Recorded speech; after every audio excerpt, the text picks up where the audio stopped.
Okay, it seems like we're recording. Let me double check and then we'll officially get started.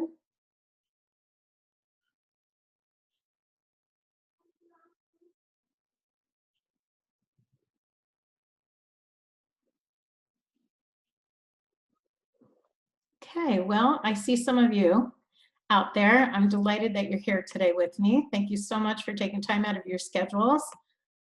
It's really nice to see faces I recognize and to meet some new ones. And we'll go ahead and get started. This is the Career Pivot. I'm going to be doing a series of these, but the first one I wanted to share with you today is really about my own experience as a career pivoter. I've described myself many times as a serial pivoter, and I'll tell you a little bit about that journey today.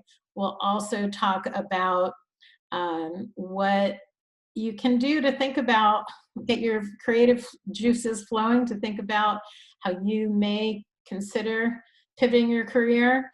And we'll also talk about what it means when folks don't take that step forward, what prevents them from doing that. So let's go ahead and get started. Okay, I'm going to shrink this down so that you can see some of the screen as easily as possible. So I am Missy, and I am a serial career pivoter, and I'm kind of proud of it, actually.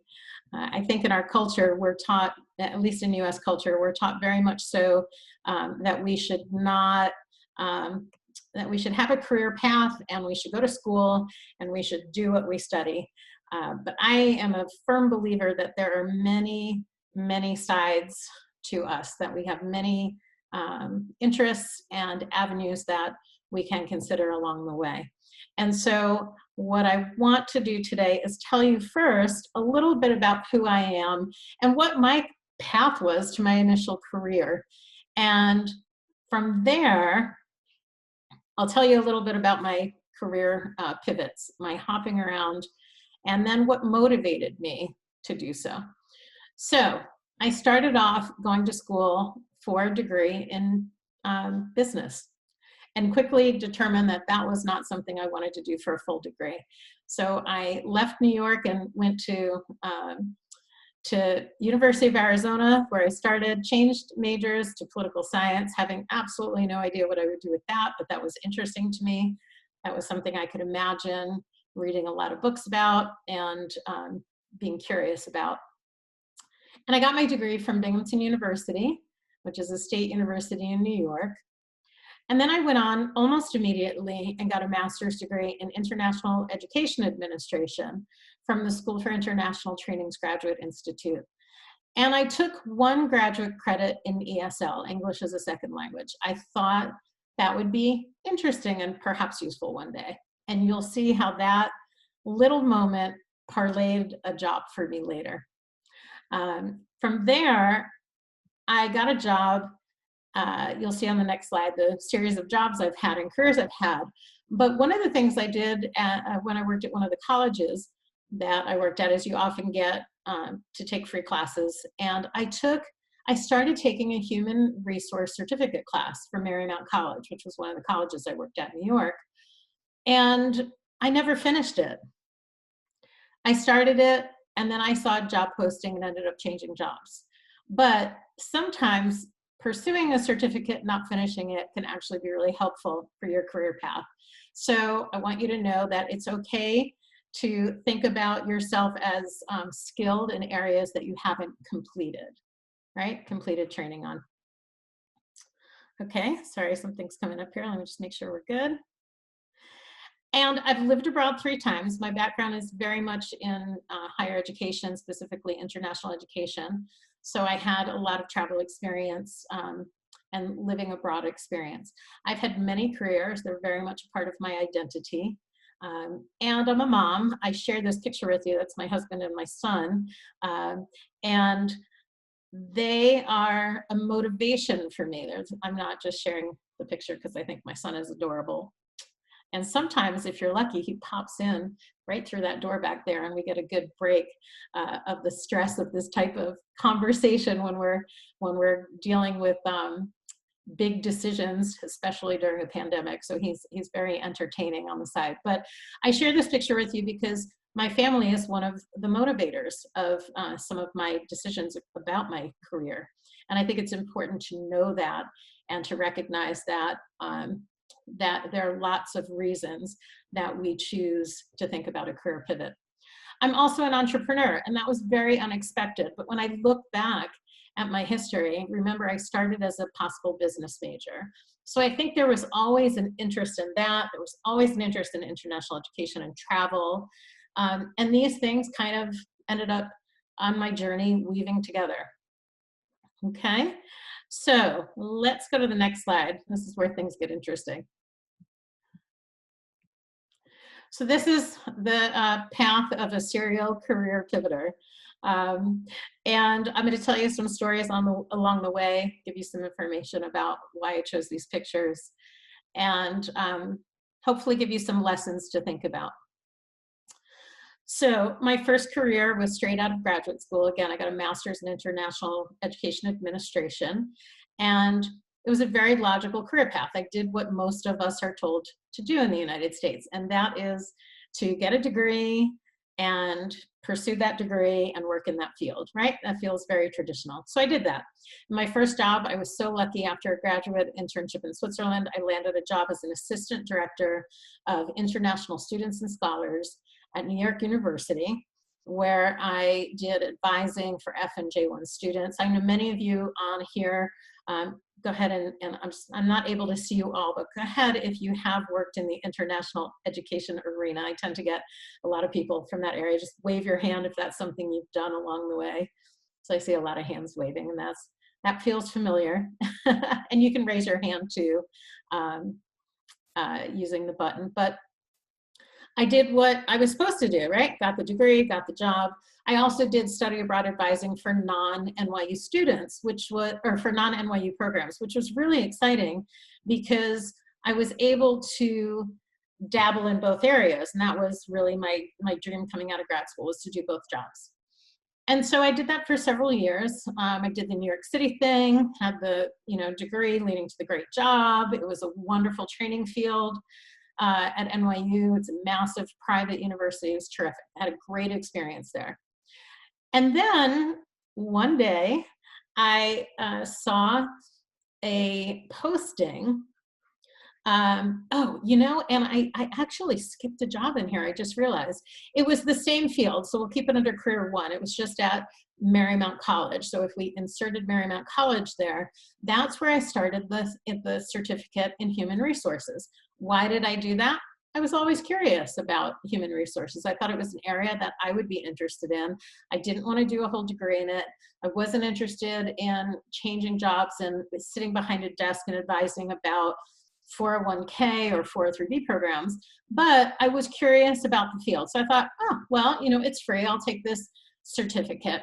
And during the certificate course, I was specifically interested in international compensation. Again, not an area I ever thought I would be particularly curious about doing full time, but it sort of overlapped a little bit with some of the international ed work I was doing, thinking about faculty who move abroad for other campuses and such. And I thought, oh, this will be fun. So I took this class and I never finished it. And why didn't I finish it? Well, part of the reason is I saw a job posting, and coincidentally, a company had merged, and two companies had merged and formed a global relocation company, a large one. In fact, at the time, it was the largest in the world. And they were in Connecticut, about 15 minutes from my home. And I thought, that is really strange that I didn't live in a particularly urban area at the time. And this headquarters for this company was right down the road. And I thought, well, okay, why not? This is Fortune 500 company. And the job sounded fascinating. It was working with, instead of international students and people who were Americans going abroad as young people and students and adult learners, it was people who worked for large global corporations that were being sent on assignment. And they were needing support in areas of housing, movement of household goods, intercultural training, language training, lots of things that, again, felt similar, felt familiar, but were a whole different field. So I sent a resume and I got an interview. And I remember interviewing with two of the directors. One was the head of the GE account, which was a big deal because that was really intimidating to me coming from education abroad. You know, that was a big, big company at the time, the years of Jack Welch, and it was a big deal. And I remember sitting there, you know, answering their questions. And one of the directors said to me, "Tell me what you do." And I explained what I did. And somehow out of my mouth, I said, "The way I look at it, from what I understand you do, is that you send the parents of the people I send abroad, and they all have similar needs, right?" And I was able to make that connection for them. And one of the directors turned to me and said, "You have the most fascinating job. I've never heard of this." And it was really, really surprising that he thought my job was interesting, where I was trying to position myself as someone who could really serve in a global corporation doing human resource consulting. And I was able to rely on starting that HR certificate for some of the language and some of the information that I needed to know to get that job. And I got the job. And it was a wonderful experience. It was exactly what I needed at the time. I was in my late 20s, early 30s. I really felt like the work I did at NYU was great, but it started to feel a little routine to me. And it also started to feel a little frustrating because of the politics of higher education. A very specific decision was made that I felt didn't honor the commitment and the contributions I had made to the office. And I felt like I didn't really need to stay there, that I could do other things. And then I had mentioned Marymount College. I had left NYU to go to Marymount, and I had done that for 3 years. And again, same field, so career one still, but I needed a change. And so that career leap alone gave me a whole new set of skills. I sort of describe it as doing a mini MBA. The things that I learned about agility, about customer service, the amount of professional development training I got there were incredible. And I'm so glad I tried it and that I did that. But what happened is that photo, the photo next to that picture where it says "Hello Cairo." That's me with the red, I think, big 90s, early 2000s. That was late 90s, right? Early 2000, the big, what do they call them on your shirt? Collar, right? Very dated photo. I think that was my original hair color, who the heck knows. But anyway, that picture was at a local school in Connecticut. And what had happened is 9/11 happened. And when that happened, some of my colleagues, I worked specifically in an international division. All of my colleagues were from all over the world, or were people like me who had traveled and lived abroad. It was a multilingual office in a very rural, not very populated part of Connecticut. Danbury is not a huge city. And it was horrible to see how people after 9/11 from our building were being treated in the community. One woman who was, she was from Afghanistan, and she had beautiful long dark curly hair. She had somebody throw a bottle at her in the street from the back of a truck right after 9/11. And there were these ongoing instances of people at work out in the community being told, "Go home," even though this was their home. And I think the way I felt I best needed to serve at that time was to return to education. What I did in the meanwhile is I started, spoke with HR and said, "Can we volunteer to go into the community and schools and catch these kids young and talk to them about the world around them?" And so this was a volunteer program that we had done with one of our internal providers in Egypt. We had school children from Egypt and a couple of classrooms. I think these kids were maybe around first grade, and they sang songs to each other, and it was really beautiful. And I kept getting pulled into this program, which eventually won the State of Connecticut Gold Award, which was really a cool thing to happen. But I knew my calling at that time had changed, that I needed to serve in a different way because of 9/11. So I again jumped over to career one. And what's notable about this is, I think for some people, there's a concern that, well, if I leave this career, I leave it. You can always go back to it. As long as you stay on top of the field, you're fine. And that's important to know, that it doesn't, when you close a door, it's not permanent. So I left the field again. This time I worked for a community college in New York, only on study abroad. I didn't work with international student advising in that case. And I did that for several years. And for a lot of reasons, which I'll talk about on the next slide, I opted to leave that after several years and really dabble in a new career path that was about exploring, that it was less about being in the box and more about redefining what the box meant to me. And that meant that I put together 3 different career paths, or careers and jobs, that created a full-time job. And they were in 3 very different things. Nothing that was really on my resume, and in a big way, but things that I knew I was capable of doing. And so I was hired under contract with a local training firm whose main client was Pepsi Corporation in Westchester, New York.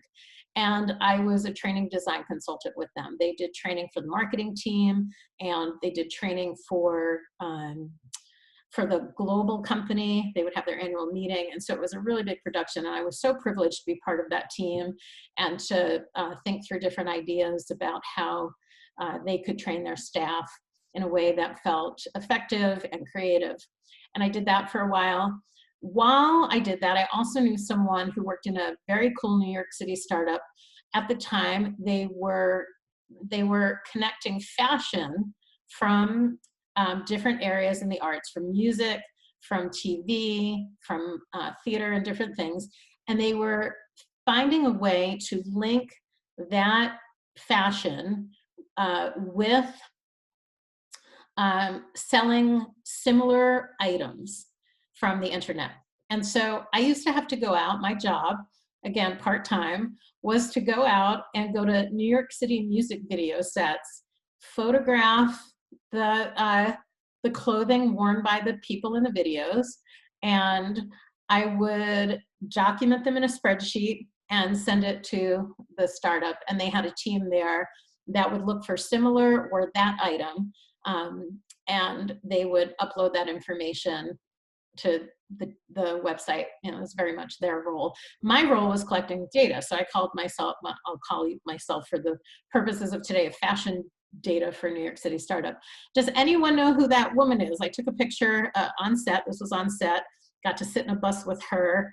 I'm curious if anybody has any clue who she is. I don't know how small the picture is for you, but jump on the chat. Let me know if anybody has a clue who that woman is. I'm pretty sure she's a Grammy Award winner. That's Joss Stone. Does anyone know who Joss Stone is? And this goes way back. Anybody know her? She's British. Well, at the time, yeah, so several of you were like, oh, okay, Joss Stone. She was very big at the time. She actually was doing a song with Angelina Kidjo, who is a Grammy Award winner for sure. And I was on set with them taking pictures of all their earrings and all this stuff. And I am no fashionista, believe me, but I had a flexible schedule and I had a camera, and that's all that was needed for this particular job. So I did that. And then I also was an ESL teacher. Remember that one graduate credit I had mentioned? That was from my graduate degree. I did 1 credit. It was like a long weekend class. That 1 credit and just my international experience got me a part-time job. I taught 2 ESL classes. So I created this sort of hodgepodge full-time work that paid the bills better than I ever thought possible. I had a lot of flexibility in my schedule. And sorry, can I ask whoever just joined us to please hit your mute button? That would be great. I think that would be Jen. Can you hit your mute button? If you can hear me, that'd be great. Thank you. And so I taught ESL. One was a business language class. One was an intermediate English class. Had so much fun. I had always, early on when I was a kid, thought I wanted to be a teacher, ended up doing more training, which is similar, but not. So it was a great way for me to try that career path out. Thought at one point that I would go get ESL certification and that I would perhaps do that and travel abroad and teach English all over the place and make that my full-time career. And within probably 3 months, I knew that wasn't going to be the case, but it was important that I try it out, which was exciting. So did that. And eventually I said, you know what, I miss international ed. So once again, being the career pivoter I did, returned to my initial field, international education. This was primarily a study abroad and faculty-led role, more of a consultative role for the university, but it was a full-time job at Western Connecticut State. That was great. Did that for a bit, and then my family was moving to North Carolina, so I left that and became an unexpected entrepreneur through Melly B Global. But what's important for you to know about Melly B Global is I had started it before I left New York. As a blog, it was something I was interested in kind of doing, had some ideas about what it could be. About 14 years ago that was. And what ended up happening is it's evolved into something completely different than I ever imagined. And part of it came out of my interests and hobbies. I love to cook. I love to visit restaurants with different foods, different regional foods. I love reading cookbooks from around the world. I love watching cooking shows. And amazingly, about 5 years ago, I added a whole division of the work that I do to booking food speakers. And I ended up cold calling a guy who had a book that was coming out on a topic that really interested me. He was a combination of history, culinary history, and African-American studies and African and Southern foodways. And I called him and said, hey, would you like to talk at some schools? I think I could help you with that. And he went on to win 2 James Beard Awards for Best Book and Best Author. Right? Never in a million years imagined anything like that could happen. And I do a lot of work with career coaching for international education, now the career pivot, formalizing that. And I do things like book speakers and write trainings and different content around culture. So it's sort of as if everything from the previous slide and what you're seeing on this slide sort of became one job for me, very unexpectedly. And more recently, my husband and I merged our companies. He has a company called Digital Strategy Works, and he came up with an idea for a WordPress plugin called Radio Station, which is very niche, and I'm part owner in that and very key to the decision making. And my human resource background, from backup to career number 2 here, meant that I was very involved in working with our attorney to create a legal contract for a developer that we're working with in Australia, and understanding how we needed to write a different employment contract for somebody from outside the US. So it's all kind of come together, which has been great. I do put here that I had a little career called WordPress customer service career 6.25, right? Not really a full career, but another place where I dabbled in something unexpected. And I did customer service and billing follow-up kind of collections for people who weren't paying their bills for somebody who has a WordPress company. And quickly learned that that was great. I did a lot of customer service in Career 2, but not anything I wanted to do full-time. So on that note, let's all take a drink. I'm gonna have a little iced tea. And let's talk about, oh, and sorry, I forgot to go over this picture. This picture is from a conference that I went to in Miami, Diversity Abroad, for any of you that know that organization. This is one of the things I've done under Melly B Global. Funny, I just don't have a lot of pictures of myself doing Melly B Global, but it's what I've been doing for the bulk of the last decade. So what motivated me to pivot? And I think it may resonate with some of you. So feel free to jump on the chat and share what is motivating you to think about this, or to definitively know that this is a path you want to be on. For me, I've always been a curious person, and curiosity, and always been someone who doesn't feel like I need to stay in a lane. And that can feel limiting to me. If you ever looked at my LinkedIn, you'll see that I probably didn't ever stay in one position for more than 4 years.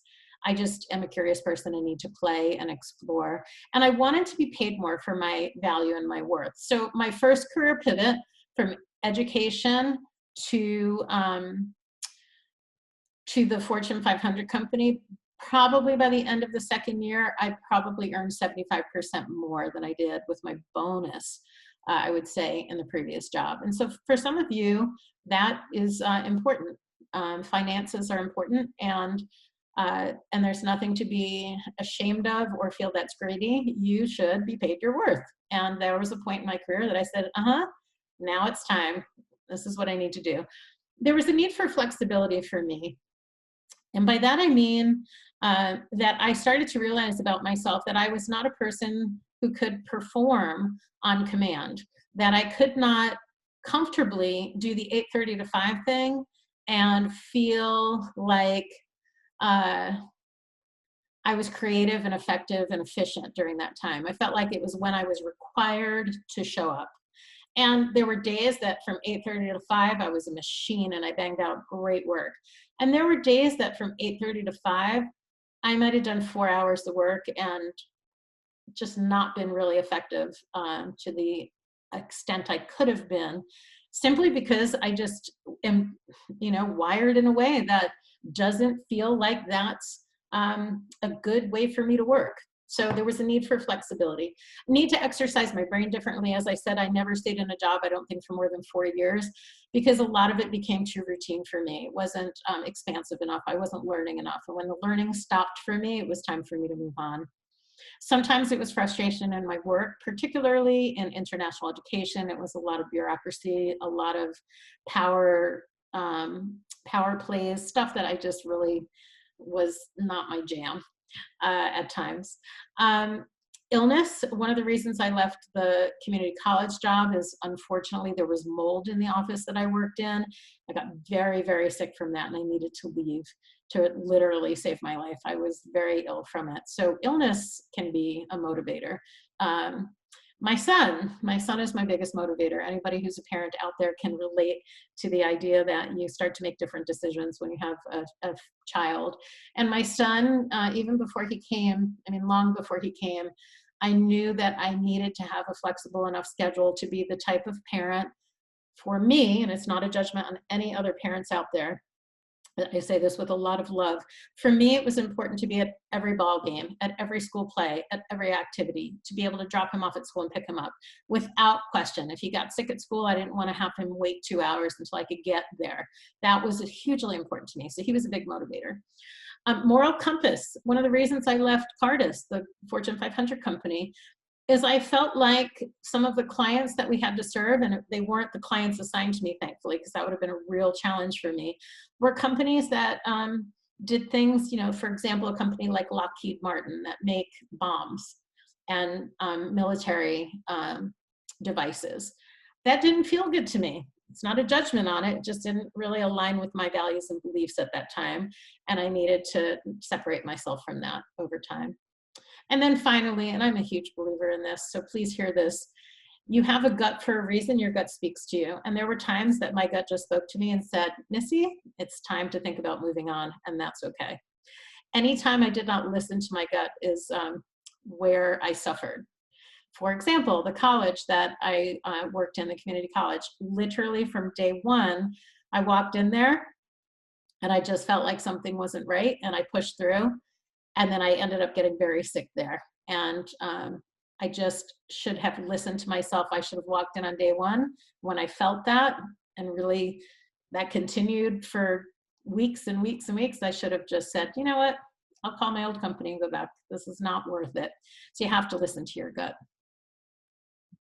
Okay, you guys still with me? Give me some thumbs up if we're on the last slide. So, there's one more slide. Everybody with me? Give me a, oh, sorry, there's 2 more slides. I'm gonna be real quick though, because this one is important that you hear it, but it's pretty straightforward.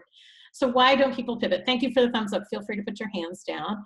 Why don't people pivot, right? It's scary. The idea of shifting your job, especially during a pandemic. For some of you, I recognize with a lot of sensitivity that there were layoffs and that you are in this position because you have to be right now, and that's very uncomfortable and scary. So the pivoting is hopefully a problem solver for you and not a choice, right, necessarily.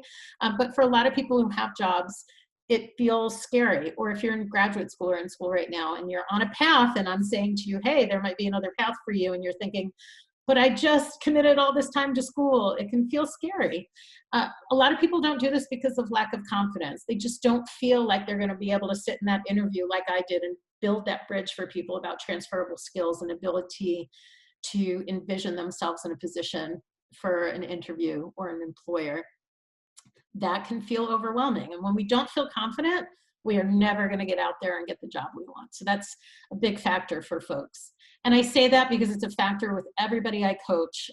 Anybody I coach walks out of it with skills for looking for jobs, but they also walk out of it saying the biggest thing I got out of this was confidence. And that's been my experience too. There's a big shift in identity when you change careers, and especially if you go completely out of your lane, like out of your lane and to a different universe completely. And some people have a tough time letting go of that identity, especially if you've been in a field for 20 or 30 years. It can be very difficult. There are a lot of assumptions about what's needed to pivot. People assume you need to go back to school, law degree, for example. If you want to be a lawyer, do something in law, you think, oh, well, I have to invest in this. I've given you a couple of examples of how a 1-credit ESL class and starting a certificate course and never finishing it got me into 2 jobs without spending an extra dime. There were things I had done or were doing already. So those are some assumptions. There are going to be situations where folks will need some additional resources and training, but it's a reason that a lot of people don't pivot. There's an immediate assumption that it's going to take investment of dollars and time. And finally, people just don't know where to start. I saw somebody the other day who sent me a resume, which was wonderful, had a really robust career in international education. I think it was about 4 or 5 pages long. And sometimes simply not knowing how to present yourself on paper or how to change the language on paper to see yourself in a future or different role is a deal breaker. It'll never get you where you need to go. And so sometimes people just don't even know where to start. So let's talk about that for a second. And I swear to you, this is really my last slide before we break for any quick questions, because I realize we're probably just over time right now. Okay, so 3 ideas. If you haven't been taking notes already, this is a really good place to start. How can you think about a career pivot? There's no obligation, right? I'm not scary, I hope. This is an invitation to get creative and be thinking on your feet and try something new. And if you don't do it, it's totally fine. There's no loss, right? So 3 ideas for pivoting. First is to search for keywords. And by that, I mean, go into job search tools like Indeed.com or Monster.com and go to the search field and think about things that interest you. If you like travel, put international travel and see what kind of jobs come up. That's a great way to see how your skills show up in other jobs. If you really like customer service, if you really like being bilingual in Spanish and English, put it in the system and see what comes up. That's a great way to play and explore, get a sense of what potential jobs are even out there. And they may be things you never ever thought of. Second is tangential opportunities. As I mentioned, a lot of you, not all of you, but certainly a chunk of you on this call are folks who come from, like me, the international ed world. And so one of the things that I've always thought about is, instead of leaving just that job and thinking of it as a departure from a university or college, is thinking about how to shift jobs within a university or college, right?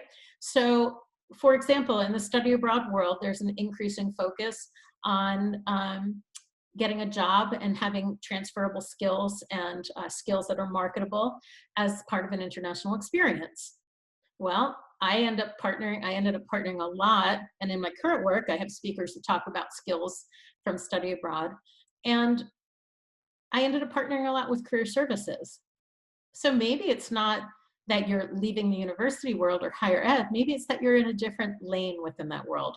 So set up some appointments with folks who know in career services, find out what their professional associations are, read those websites, take a certificate course, or sign up for one and see if it's something you want to do. Find free courses about that, right? Find another lane within your existing field, your tangential opportunities. And that applies to any field. I'm giving you an example from higher ed and international ed.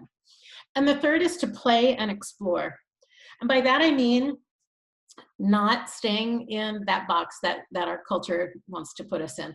So thinking about calling people you know or don't know who have jobs that sound super cool, and doing an informational interview with them.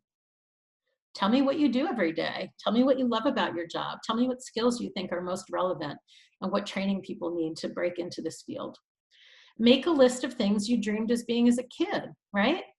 All of us thought about some job as a kid, right? We were often asked, and I think it's, having a almost 6-year-old now, I think about how strange it is that people ask my kid what he wants to be when he grows up. He doesn't even understand the concept of work, really. I find it interesting, but when I think about my own childhood, one of my favorite childhood memories is having a chalkboard in my basement and playing school and being a teacher. And it's something that I wouldn't be surprised that I would go back and do at some point post the virus, but it is something that I've always felt really deeply attached to. So make a list of things you loved doing as a kid. I also loved being, wanted to be a vet.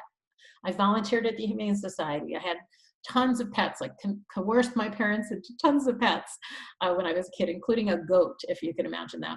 So, you know, would I want to do something as a vet now? No, but I realize that I still love animals. We just fostered a puppy this summer. We had our COVID puppy and helped out a rescue organization. So think about things you loved doing as a kid, and then think about your current hobbies.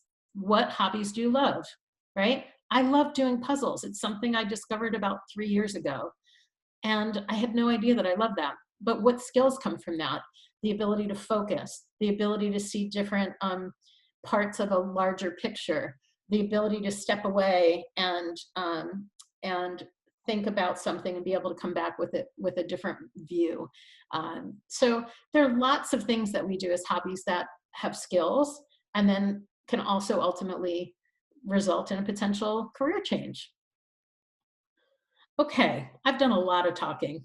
Let me tell you what's coming up, and let me see if I can answer some of your questions. And I'd love if you have a question to just raise your hand or put your name in the chat, just say I have a question, and I'll ask you to unmute yourself so we can hear the audio. What's coming? We have interviews with other career pivoters coming up, people who have had a change of careers, and some of their stories will give you a sense of how they've approached it. I'm going to be sending you a lot of tips via email. I'll be writing some blog posts. You'll get a lot of tips. If you're on this webinar, you'll be on the list for that information. And I'm excited, I do have a new course coming out next year, or in the new year, I should say. It's just a few weeks away, called The Career Pivot. And you'll get a lot of information about that if it's something that you're interested in learning about. And then here's my contact information if you want to follow me. And of course, please stay in touch. But I'll take another sip of iced tea, and while you do, I'm going to look for you in the chat to tell me that you are interested in asking a question. I'll say that anything on here, I won't mention your name. I'll just keep it as, oh, well, I'll have to mention your name to tell you to unmute yourself, but I won't use your last name if you shared it, just in case people don't know you're looking, since this video will be going out. Okay, so jump in the chat. Let me know if you have a question, and we'll wrap up. And all you simply need to do is send me either a general chat or a private chat saying, I have a question. Or if you want to type it, whatever you're more comfortable doing. And I'm going to honor silence for a moment while you do that. Look at some of your comments while I wait for somebody to just jump in and share their question. And I don't see anyone typing. Feel free to just unmute yourself and say hello.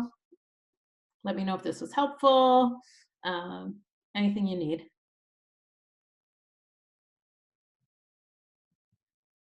Okay, so I'll ask Joan to unmute herself. I'd love to hear your question, Joan. Hi, Missy. Thanks for doing this. And I do wonder what your thoughts are on, in terms of play and explore. Would you consider contract work in there, or short-term opportunities to be part of that play and explore? Oh, absolutely. Some of the best learning I've had was in those contract jobs and the short-term jobs I've had, things that were really outside of my comfort zone, but they're things that gave me skills. For example, the fashion job that I had, doing photographing fashion shoots and music videos, nothing I've ever done before. But what was great is when I started my speaking business, I was able to say to people, oh, I've worked on music sets with this one and that one and this one, to set credibility. There were skills about just agility, being able to show up and if I was asked about sales or how do I feel in terms of working with people, different people every day, I literally had to show up on music sets where people didn't know about the relationship between the company, the startup I was working with, and what my role was. So I had to, be confident to go in and say, this is what I'm doing. This is the contact person. Who is your person here? Do you need someone to call someone? So yes, absolutely. Take contract work. Contract work often leads to full-time work. And had I probably chosen at some point to stay with the contract training company, I wouldn't be surprised that all of that would have become a full-time job. So contract work is often, even temp work often is something that becomes full-time. Even internships, as we know. I've had several people in my other career coaching program get full-time jobs out of the internships and volunteer experiences that they've done. So anything that will build skills and give you something we'll talk about in a future email or a future live session about keywords, how important keywords are in resumes would be great. Thank you. You're welcome. Absolutely. Great question, Joan. Thanks. And it's good to see you. Okay. I'm just going to the chat, so thanks for your patience. Let's see here. Okay. So folks are referencing, my biggest question revolves around getting noticed in the application process when your resume is strictly in one industry. And so that's from someone privately. And that's a great question. It's a concern that comes up anytime you're thinking about a different career. If you think back to my example in the interview, how I explained the work that I did in education and really just made it relatable, a lot of what you do on your resume is sort of stripping your identity and revisiting it through a lens of a potential employer. And that's an exercise that takes a lot of letting go, but it's also a skill, and it's something that everyone can learn. If there's anybody who's on here from my other career coaching program, feel free to jump in the comments and talk about how critical the resume is to being seen. And again, I'll be doing a future session on that. That alone is a session I typically teach. My other coaching program, that is like a 90-minute session alone. So there's a lot I could say about that, but just know that it's really about shifting identity and the choice of words. And it's completely possible, trust me, completely possible. Thank you, that was a great question. Someone's asking about how to overcome the fear of changing careers and being laid off as the newcomer in this time of economic recession. Well, I think that that's certainly a valid question, but I'm going to answer that by saying that when we operate from a place of fear, it's a place where we don't typically make good choices for intended outcomes. So there's no job security. We've learned this from the pandemic. I learned it many years ago, just seeing how my parents that were of a generation where when you had a job, there was loyalty. There is no loyalty now. It's really budget driven. And so I would encourage you to find ways to empower yourself to say, how can I contribute in a way that brings such a unique value that people will want to keep me around? Often one of the ways that we spin or position ourselves in a career transition is that when you don't come from an industry, you see it from a completely different angle. And outsiders are really effective at times in new situations because they don't come with the heritage and the baggage of the way things are always done. So I want you to kind of change that chip in your brain and think, okay, this actually can be a positive. Instead of saying, well, I will be the first to go, maybe say you might be the first to be retained because of what unique skills you bring to a situation. Okay, I hope that's helpful. And we have another question. Someone's saying this is helpful. I believe in so much of what you're sharing, had some similar experiences. Mostly I'm holding myself back just due to lack of confidence. Lack of confidence, I would say, is the number, as a career coach for over a decade, and literally have helped hundreds of people land jobs. lack of confidence. It's not lack of experience or lack of skills or lack of degrees. It is lack of confidence that prevents people from getting the work that they really want to do and to serve in the world, whether it's not-for-profits, Fortune 500 companies, whether it's six figures or, you know, just scraping by. Lack of confidence is it. And how do we change that? It's through practice and through gaining strategies. And those two things alone are going to help you so much. And that's what the new course, I don't want to sound like a salesperson here, but the new course is very much designed around giving you those things that you feel ready and confident to go out there. Great question and very valid point. Same concerns, somebody's saying, and yes, it's a very valid thing. It's what I find, again, number one thing that I feel I have to work through with people. It tends not to be the resume or this or that. It's having people feel they have the voice and agency and confidence to be out there in the world. Any tips on getting your resume applications noticed when trying to pivot? Again, that's something I'll do a whole session on. It's really, I'd say the short answer to that is change your language, right? Think of yourself from the identity of the job description instead of your identity as you see it today, right? That's the biggest thing you can do, is to change your language and who you see yourself as. Okay. Somebody said, I'm getting a lot of replies from higher ed positions in my current focus, but no bites from positions outside, working on those keywords, how to compete against people with years of experience. Again, a lot of that is going to have to do with how you're positioning yourself on paper. And that's something we'll talk about in a future session. But keep putting it out there. Just use different words. I want to encourage you to use different words. Okay. Okay, let's see here. Someone is saying privately, I feel, so a country is calling this person. They feel more comfortable having a job before moving, especially in today's situation, but often difficult to get a job if you're not already there. The short answer to that is to put 2 addresses on your resume, implying that you have 2 bases, and that often will get people to think about having a conversation with you.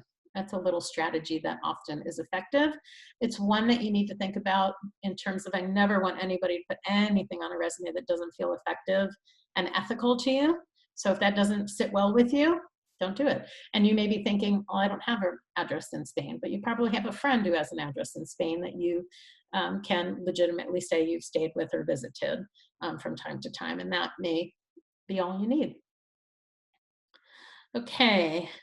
Cover letter tips to help complement our resume. I struggle with how much to include in my cover letter that's already on my resume. That's very linked with the resume training that I was talking about. I usually do about a 75-minute session on cover letters. Cover letters, the short answer is they're about storytelling, and they're about using the language of the job posting. Sometimes less is more, and cover letters are never about repeating all the things that you've done, because that's what the resume is. So I hope those short tips will get you excited to think about coming back and hearing a little bit more. Okay, we have a private message here. I really struggle to pivot from something in teaching to a new career. I've offered to volunteer on different campuses and different offices, sent out lots of apps, and big hurdle is having a PhD and being overqualified. My resume gets rejected, even if I'm willing to do the work. How can I get my foot in the door? Okay, so this is gonna shock a lot of you, and I know it's gonna be really an uncomfortable answer for a lot of you, and that's okay. You do not have to put your PhD on your resume. You don't. If it prevents you from being seen and people assume that you're overqualified, don't put it on there. And that's a hard answer for a lot of people to hear, but I have many people from my other coaching programs that know how effective that can be. Lifelong career pivoter, thank you so much for offering your voice. Oh, thank you. You're not alone in this mindset. You're actually probably the majority, but no one wants to tell us that. So Let's see here. We're going to wrap up in a second. I know we're over time here. Another question. This one is from Steph. Do you have any ideas on how each of us here today can support one another? Is there a community focused aspect you're preparing? Yes, well, we're going to have a private LinkedIn group in the course, so there will definitely be a community aspect. I am the facilitator of these sessions, but I am not the only expert in the room. And so much of the success of the coaching programs that I do around career have to do with people feeling like they have a community and networking with each other. So that if you, Steph, and Joan come from different fields, but you have interests that you have connections in, you need to be able to connect with each other and support each other and build each other's confidence. That's a big part of this. So great question, and thank you. Somebody asked me privately, will the IECA be coming back anytime in the near future? It will. It'll be probably in 2021. I'm updating some materials, and as we all know, the pandemic has thrown off everybody's life and schedule, so it's a little slower, but what I can say, the IECA, for anybody who doesn't know, is my international ed career academy. Even during the pandemic, we have had people get jobs, and not just like entry-level jobs, good jobs. So it is possible. We know the methods that we use work. So thank you for asking. Stay tuned on that. If you haven't signed up for the information about when it's coming again, if you just jump to the homepage at mellibglobal.com, you'll see a form there you can fill out. Okay. Thank you for the kind words. I really appreciate folks sharing some kind words. So thank you. And okay, so we're going to cut off here simply because of the time. I deeply appreciate, yeah, we definitely went over. I've got a plan for 45 minutes next time. Apologies, everybody. But thank you, and look forward to hopefully seeing you at other sessions. If you have other questions, you know how to reach me, Missy at Melly Global. And thank you for your time today, everybody. Have a great day or night, wherever you are in the world.